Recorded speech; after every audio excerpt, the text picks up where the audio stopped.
Hello, this is Brad Tallis with Next Gen Solutions, and welcome to this week's Fusion Friday. This week's topic is creating components quickly. So let's take a look. So in some of my previous videos, you've heard me talk a lot about using components instead of bodies, and there's multiple reasons for that. Some of the ones I really like is, the first one is organization. So you'll notice in this miter saw stand, I have some sub-assemblies like the table assembly, the extension arm assembly, the wheel assemblies, etc. And if I expand open my table assembly, you'll notice I have sub-assemblies underneath that. So for example, this end cap assembly.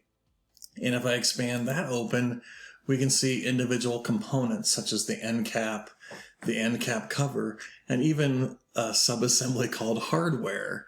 And the reason I do that is, for example, I want to turn the hardware on and off very quickly. I can just hit the eyeball next to the hardware sub-assembly, and anything that was inside of that, all of these, bolts and screws and washers and stuff are turned on and off automatically. The other reason I like using components is, notice my complicated timeline, but if I were to activate, for example, this end cap, it is only showing me the features that were used to create that particular component, the end cap component. So I did a sketch, an extrude, a shell, and then I used the hole command to create the holes. And that's much simpler to see than trying to figure out where do those features exist in this long timeline. So that's another reason to use components. Now, there's a couple different ways to create components.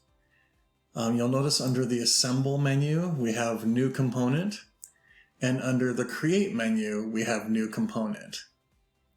If I were to say New Component, it brings up this dialog, and it allows me to give it a name. So let's say I'm creating a bike assembly. So I'm going to just say bike assembly and say OK. And it creates a component called bike assembly. Now, if I were to say new component again, you'll notice right here it says the parent is already selected, which happens to be the bike assembly. So that means if I were to create a new component, let's just call this, front wheel assembly, and I say OK, it's going to put that front wheel assembly underneath my bike assembly. But if I were to do that again and I say new component, and I come in here and I say rear wheel assembly, notice it's selecting my front wheel assembly as the parent, and if I were to say OK, it's going to put that component underneath my front wheel assembly. And that's not what I want in this case. I actually want it to be under the bike assembly. Now, I could just click and drag and drop that on top of my bike assembly. Or when I create my rear wheel assembly, so I'm going to do that again. I'm going to say new component. I'm going to come in here and say rear wheel assembly. I have to come in here and clear the parent. So I'm going to hit the little X. I'll select what I want to be the parent, and then I'll say OK, and now you can see that the rear wheel assembly is underneath the bike assembly. But I find that, like extra clicks, extra things to do, I don't really like that method. So let me show you my tip and my trick that I use all the time. In fact, I use this method probably 99% of the time. So I'm going to undo back to here, and instead of using the commands from the menu, I'm going to right mouse click and say new component. I'll go ahead and do the bike assembly again. I'll say OK. Then I'm going to right mouse click on bike assembly and say new component. And what it's doing is it's selecting what I'm clicking on. It's selecting that as the parent. So let me go ahead and rebuild this really quick. So I'll say front wheel assembly. I'll say OK. Now I want to have a rear wheel assembly, and I want it to be underneath the bike assembly.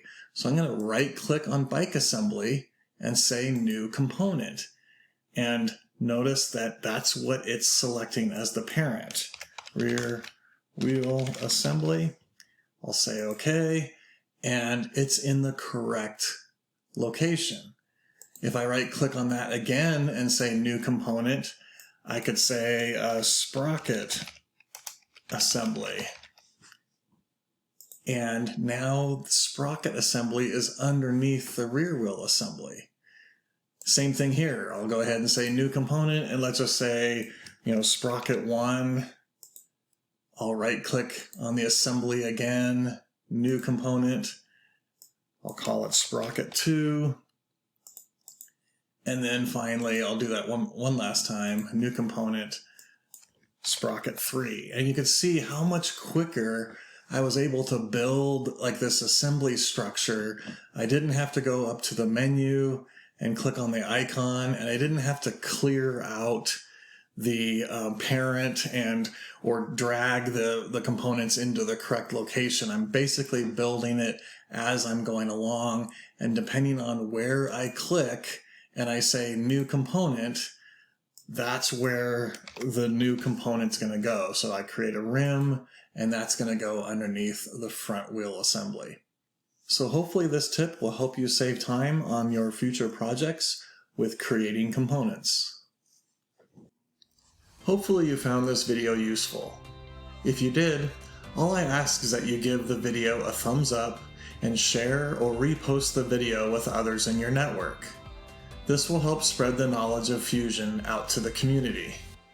If you have any comments or ideas for future topics, please reach out to me at bradtallis@nextgensolutions.com, and I look forward to seeing you on the next Fusion Friday.